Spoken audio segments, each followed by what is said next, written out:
Serbisyo nga way giatrasan, pangalagad nga adunay integridad. The People's Governor in Action. People's Governor Pamela Baricuatro nagsusi sa trabaho sa gipang-construct nga mga bridges alang sa pagbangon sa norte gikan sa linog. Gihimo ang site visit sa ongoing construction sa PU Bridge sa Tabugon. Gibisita sa gobernador ang Padayon nga construction sa Tabunok Bridge sa lungsod sa Sugod.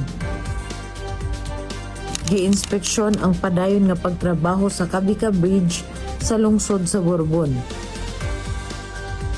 Usisad ni Governor Pamela Baricuatro ang pag-rehabilitate sa Lamintak Bridge sa Medellin. Naghimo og groundbreaking nga gipanguluhan ni Board Member Mike Villamor kauban ang mayor sa Borbon ug ni Governor Pamela Baricuatro ang road concreting project sa sitio Kamugaw, Bunguyan, Borbon. Calamity assistance sa mga apektado sa linog sa Medellin ug Daan Bantayan nakadawat sa tag 10,000 pesos nga calamity assistance ug tag 10 kilos nga bugas. Governor Pamela Baricuatro nangunay sa paghatod kauban ang PSWDO.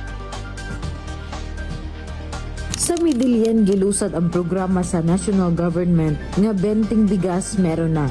Nakapalit ang katawhan og bugas nga tag 20 ang kilo.